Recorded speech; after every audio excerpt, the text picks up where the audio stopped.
Hello everyone. आज का topic है कि पजल्स की प्रैक्टिस आपको कहाँ से करनी है, क्या सोर्सेज हैं। देखिए, अगर मैं आपको बताऊँ, आप यूट्यूब से पढ़ना चाहते हैं तो यूट्यूब के ऊपर इतना फ्री मटेरियल है जहाँ से आप पढ़ सकते हैं। आपको कोई पेड कोर्सेज परचेज़ करने की ज़रूरत नहीं है। मैंने कोई पेड कोर्स परचेज़ नहीं किया और मैंने सिर्फ यूट्यूब से अपनी पढ़ाई की है और जो भी कुछ किया बुक से पढ़ाई की है। देखिए, मेरे एग्ज़ाम भी क्लियर हुए हैं, आपके सामने हैं, सारी चीज़ें बहुत अच्छे से क्लियर हैं। ठीक है, तो आपको आज हम बात करते हैं कि पजल्स में काफ़ी स्टूडेंट्स को दिक्कत होती है, तो कहाँ से प्रिपरेशन करें, या मैं अपना बताऊं कि मैंने कहाँ से प्रिपरेशन की। शुरू में जब मैंने कोचिंग नहीं ली थी, मुझे नहीं पता था कि बैंकिंग में क्या होता है, तो पजल्स मैंने खुद से एक बार ट्राई किए ऐसे। मुझे नहीं पता था क्या ट्रिक्स होती है, क्या चीज़ें होती है, तो वो चीज़ें नहीं समझ में आई, क्लियर नहीं हुई। देन फिर देखिए, एक बार आप अप्रोच देख लेते हैं ना कि सर्कुलर पजल को कैसे सोल्व करना है, स्केयर बेस को कैसे करना है, टेबल वाली पजल को कैसे सोल्व करना है, जो आपके फ्लोर्स में बैठे हैं उनको कैसे सोल्व करना है, तो आपको चीज़ें बहुत ज़्यादा क्लियर हो जाती है। आई होप आप लोग प्रिपरेशन कर रहे हैं, आपको कम से कम 3-4 महीने, कुछ लोगों को 2 साल हो गए हैं, तो काफ़ी टाइम हो गया प्रिपरेशन करते हुए। एक मेरा अप्रोच देख लीजिए कि मैंने पजल्स में कैसे किया था, जिससे मेरे रीजनिंग में 35 आउट ऑफ 35 स्कोर किए। रीजनिंग एक बहुत ही स्कोरिंग सब्जेक्ट है। देखिए, इसमें नंबर कभी नहीं कटते।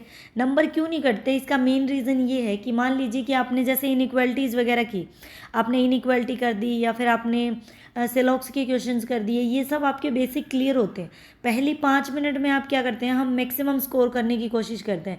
मेरा ये था कि मैं 5 से 6 मिनट के अंदर जो मेरे 10 से 15 नंबर की बाकी चीज़ें आई होती हैं, जैसे इनइक्वालिटी हो गया, सेलॉक्स हो गया, डायरेक्शन हो गया, कोई ब्लड रिलेशन का क्वेश्चन हो गया, कोई छोटे क्वेश्चन हो गए, मतलब मिसलेनियस टाइप के, तो वो सारे क्वेश्चन मुझे 5 से 6 मिनट में, पहली 5 से 6 मिनट में करने थे। उससे मुझे क्या होता था कि एक कॉन्फिडेंट होता था, कि कॉन्फिडेंस आ जाता था अपने अंदर कि काफ़ी चीज़ें हो चुकी हैं। देन फिर आप पज़ल की तरफ मूव करिए। मैंने स्टार्टिंग में भी पज़ल की तरफ जाके देखा, उससे क्या होता है कि अगर आप पहली पज़ल में अटक गए, मुझे तो ऐसे फील आने लग जाता था कि गया पेपर हाथ से, मतलब नहीं होगा पेपर, तो बहुत ज़्यादा घबराहट होने लग जाती है, आप पैनिक होने लग जाते हो। और वो मेरी पैनिक का मेन रीज़न क्या था, मैं बीच में लाइन ही मतलब पढ़ना भूल जाती थी, और वही हमेशा मेन लाइन होती थी जो मैं छोड़ देती थी। लास्ट में जब मैं उसको दोबारा पढ़ती तब मुझे पता लगता है कि हाँ, ये लाइन इंपॉर्टेंट थी, ये तूने छोड़ दी, देन पजल सॉल्व हो जाती थी। तो स्टार्टिंग में आपको ये चीज़ें करनी होती है। उसके बाद मान लीजिए आप पज़ल पे गए, अगर आपकी पज़ल बन गई तो आपके सारे सही हैं, अगर नहीं बनी तो देखना 1 से 2 क्वेश्चन में आपको पता लग जाएगा कि पज़ल गलत बनी है। तो आप नेगेटिव मार्किंग इसलिए नहीं होती उसमें ज़्यादा, क्योंकि आप लोग गलत टिक ही नहीं करते। मैथ और रीजनिंग में सिंगल सिंगल क्वेश्चन होते हैं, इंग्लिश में नेगेटिव मार्किंग ज़्यादा हो जाती है, आपके नेगेटिव भी ज़्यादा हो जाते हैं क्वेश्चन। तो हम पज़ल्स की, जैसे देखिए मैंने कहाँ से प्रिपरेशन की। मैंने एक बार तो बेसिक मुझे पता लगा कि कैसे स्केयर बेस पज़ल को करते हैं, 2-3 पज़ल मैंने देखी किस तरह से करवाते हैं। वो मैंने कोचिंग ली थी, उसमें ही उन्होंने पढ़ा दिया था कि किस तरह से सर्कुलर ऐसे करनी है, वो ऐसे करनी है, ठीक है। देन फिर मैंने जो पीडीएफ मिल रहे हैं या फिर बुक्स को फॉलो किया। देखिए, आप जितनी प्रैक्टिस करेंगे ना, आपके सिलेक्शन का एक ही मेन फॉर्मूला है, प्रैक्टिस। ठीक है, तो जितनी ज़्यादा, देखिए मुझे पज़ल में ऐसे लगता था कि स्टार्टिंग में पज़ल क्या है नहीं समझ आ रही, ज़्यादा टाइम लग रहा है, तो मैंने पज़ल की इतनी प्रैक्टिस की, जैसे मैं कह रही हूँ मैंने इंग्लिश की इतनी प्रैक्टिस की, मैंने मैथ्स के इतने क्वेश्चन कर दिए, मतलब इतनी मैंने ये अर्थमेटिक के क्वेश्चन की प्रिपरेशन कर ली कि आज मुझे ऐसा लगता है कि मैं अर्थमेटिक पढ़ा सकती हूँ, क्योंकि मुझे इतनी अच्छी तरह से मुझे ऐसे लग रहा है कि मुझे चीज़ें क्लियर हो चुकी हैं। क्लियर। तो आप जितना प्रैक्टिस करोगे उतना आपका अच्छा होगा। तो देखिए मैंने कहाँ से किया था, सबसे पहले तो मैं अपनी बुक बताती हूँ। ये बुक मुझे दी बेस्ट बुक लगती है। अगर आपको इसमें से अर्थमेटिक करना है, अर्थमेटिक कर लीजिए, वरना रीजनिंग के लिए तो इससे अच्छी कोई बुक है ही नहीं। इसमें क्या है, 30 मॉक टेस्ट दे रखे हैं आपको IBPS PO के लिए, 30 डेज़ का। मेरा ये था कि मैं 20 मिनट्स का टाइमर अपने फ़ोन में लगा के, मैंने टाइमर ऑन कर लिया। देन मुझे ऑफलाइन पढ़ना था। ऑनलाइन में मेरा टाइम बहुत ज़्यादा डिस्ट्रैक्ट हो रहा था, और टाइम मेरा ऐसे मुझे नहीं समझ आ रहा था कहाँ से मॉक टेस्ट परचेज़ करूँ। तो मैंने बुक्स को फॉलो किया कि बुक से पढ़ती हूँ, ताकि ये हो गया कि मैंने फ़ोन साइड में रख दिया, मेरी बुक से पढ़ रही हूँ, जब तक मेरा टारगेट कंप्लीट नहीं हो मुझे नहीं उठाना फ़ोन। क्लियर। तो इसमें 20 हैं, धीरे धीरे 2-2 3-3 किए, फिर मुझे इतना बढ़िया इंप्रूवमेंट लगने लगी इससे, कि मैं एक दिन में, मेरा टारगेट होता था कि आज मुझे इसके 10, मुझे जो रीजनिंग का सेक्शन है उसके 10 पेपर मुझे कंप्लीट करने हैं रीजनिंग के, 20-20 मिनट का टाइम लगा के। आराम से 4-5 घंटे में सब हो जाएगा। अगर कुछ गलत हो रहा है तो आपको उसका एनालिसिस भी कर सकते हैं बिल्कुल आराम से। तो मेरा ऐसा रहता था, फिर मुझे नेक्स्ट डे थोड़ा सा टाइम मिला, मेरे को 20 नेक्स्ट करने, फिर 30 करने। इस तरह से इस बुक को मैंने बहुत बार किया, बहुत बार मतलब मुझे चीज़ें पता होती थी, लेकिन ऐसे लगा ना कि 20 दिन हो गए और रीजनिंग में स्कोर थोड़ा सा डाउन हो रहा है या फिर थोड़ा कॉन्फिडेंस नहीं आ रहा कहाँ से प्रिपरेशन करूँ। देन मैंने फिर 5 मॉक टेस्ट कर लिया, 10 मॉक टेस्ट कर लिए, मैंने इस बुक से ही किए हैं।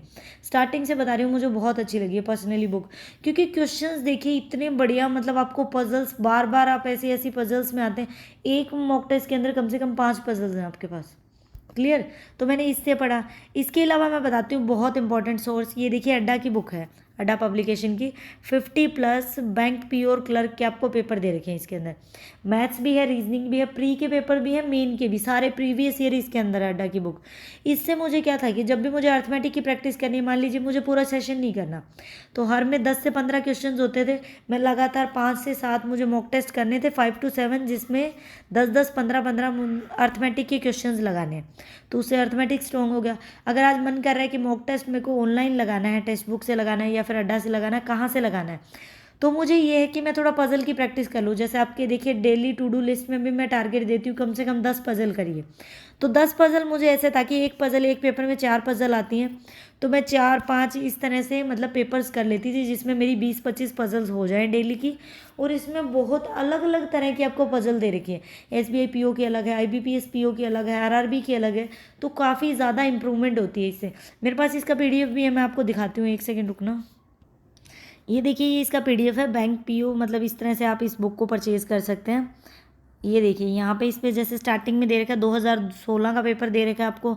SBI PO का है, SBI क्लर्क का, IBPS PO का। तो यहाँ से देखिए फर्स्ट स्टार्ट हो गया। इनइक्वालिटी की भी प्रैक्टिस कर सकते हैं। देखिए इस तरह की इसमें पजल दे रखी है। JKLM 7 है, डिफरेंट बॉक्सेस हैं, उनको अलग अलग कलर पसंद है, वो उसके इमीडिएटली नीचे है, ऊपर है, इस तरह से चीज़ें काफ़ी बढ़िया क्वेश्चन है। ये देखिए आपको इस तरह का दे रखा है, किसका, ब्लड रिलेशन का क्वेश्चन हो गया। देन फिर एक डायरेक्शन का क्वेश्चन हो गया। फिर देखिए एक पजल आ गई setting in a straight line type की। तो काफ़ी ज़्यादा चीज़ें हैं, प्री से लेके मेंस तक की आपकी बढ़िया प्रिपरेशन हो सकती है। कम से कम अगर हम देखें इंग्लिश के भी सारी चीज़ें, आप जो पूछते हैं कि एरर डिटेक्शन कहाँ से करें, तो देखिए आप क्वेश्चन प्रैक्टिस कर सकते हैं। इसके अलावा अगर आपको पैराग्राफ करना है वो कर सकते हैं। वोकेबलरी अगर याद करनी है तो यहाँ से वोकेबलरी भी कर सकते हैं। देखिए इस तरह से कि प्रीवियस ईयर एग्जाम्स में किस तरह की वोकेबलरी पूछी गई थी। मान लीजिए कि हर आपको उसके अंदर 3-3, 4-4 मिल गए, तो इस तरह के 50 आपके पास पेपर हैं, तो मतलब आपको पीछे के 200 वर्ड्स मिल जाएंगे जो आपके एग्जाम में पूछे गए। तो मैथ के लिए भी अच्छा है, रीजनिंग के लिए भी अच्छी है। तो मैंने ये बुक कंप्लीट की है। मुझे प्रीवियस ईयर के जब भी प्रैक्टिस करनी होती थी मैंने यहाँ से प्रैक्टिस की है। इसके अलावा मैं बताती हूँ कि आपको कहाँ से प्रैक्टिस, वैसे तो देखिए यही काफ़ी सोर्सेज हो चुके हैं। अगर आप करना चाहें तो यहाँ से बिल्कुल बढ़िया प्रैक्टिस कर सकते हैं। जितना प्रैक्टिस करेंगे उतनी ज़्यादा आपकी इंप्रूवमेंट होगी। इसके अलावा देखिए मॉक टेस्ट की अगर मैं बात करूँ तो आप किसी भी उसका मॉक टेस्ट परचेज कर सकते हैं। अगर टेक्स्ट बुक की बात करें तो टेक्स्ट बुक मुझे पर्सनली सबसे अच्छा लगता है जब मैं टेक्स्ट बुक से पढ़ती हूँ। इसमें बहुत सारे आपको क्वेश्चंस मिल जाते हैं। जैसे देखिए कि एक आप अगर SBI की बात करें तो SBI के अंदर आपको 30 प्रीलिम्स के मॉक हैं और 10 दे रखे हैं आपको सेक्शनल वाइज मॉक। तो मेरा क्या था कि अगर मुझे रीजनिंग की प्रैक्टिस करनी है, मान लीजिए कि मेरे SBI के 30 कंप्लीट हो चुके हैं और 10 मेरे सेक्शनल हो चुके हैं रीजनिंग के, तो टोटल 40 मॉक है मेरे पास। ठीक है, एक में कम से कम 4 या 5 पजल आती है, तो 5 के अंदर 40 के अंदर 5 के हिसाब से कितनी पजल्स आ गई, 200 पजल आ गई, मतलब 200 पजल्स। आप क्या करें, थोड़ा थोड़ा टाइम लगा के, अगर आपने 10 मॉक टेस्ट कंप्लीट कर लिए या फिर 3 मॉक टेस्ट कर लिए, तो एक दिन क्या करिए, जैसे ही टाइम मिले उन तीनों की पजल दोबारा कर लीजिए।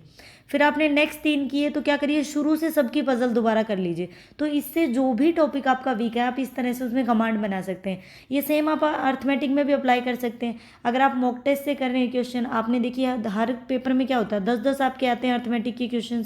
तो क्या करिए, जैसे 4 मॉक टेस्ट आपने दे दिए, फिर नेक्स्ट स्टार्ट करते हो उससे पहले वो 40 क्वेश्चन कर लो जो 10-10 आए थे उसमें। बार बार चीज़ें रिपीट करने से चीज़ें अच्छी हो जाती हैं। एक उसकी मतलब एक कमेंट आया हुआ था, उसमें एक स्टूडेंट ने, जैसे मैंने लास्ट एक वीडियो थी उसमें बोला था कि रिपीटेशन बहुत ज़रूरी है, जितना आप रिवाइज़ करोगे उतना अच्छा है।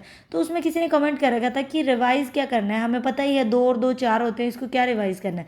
देखिए 2 और 2 आपको पता है कि 4 होते हैं, लेकिन कितनी बार सुना होगा ये 2 और 2 4 होते हैं। अब आप ये बताइए कि 89 और 89 कितने होते हैं, एकदम से बता पाओगे?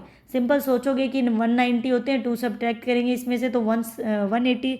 मतलब चीज़ें बहुत ज़्यादा क्लियर नहीं है, मतलब 178 होंगे। जैसे 180 है, उसमें से 2 हमने सब्ट्रैक्ट किया तो 178 हो गया। अब पूछे कि 79 और 79 कितने होते हैं, तो इन चीज़ों को सोचने में टाइम लग रहा है। लेकिन 2 और 2 किसी ने बोल दिया तो 4 सोचने में टाइम नहीं लगता, क्योंकि इतनी बार सुना हुआ है। इसीलिए होता है कि जितनी ज़्यादा आप प्रैक्टिस करेंगे उतनी ज़्यादा आपकी चीज़ें इंप्रूव होंगी। तो जितनी ज़्यादा अगर आपकी पज़ल वीक है, आपको लग रहा है कि पज़ल में कमांड नहीं है, तो एक बार कमांड बना लीजिए।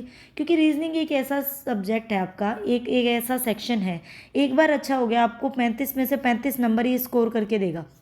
और अर्थमेटिक मैथ्स के लिए इतना, क्वांट्स के लिए इतना अच्छा, अगर अर्थमेटिक अच्छा हो गया तो आपका सिलेक्शन कोई नहीं रोक सकता। आरआरबी में तो कोई भी नहीं रोक सकता, बिकॉज आरआरबी में तो अगर आपकी इंग्लिश अच्छी नहीं है तो भी मैथ एंड रीजनिंग पे आप कमांड बना सकते हैं। यहीं पे वीडियो कंप्लीट करते हैं। I hope you like it. Thank you for watching the video.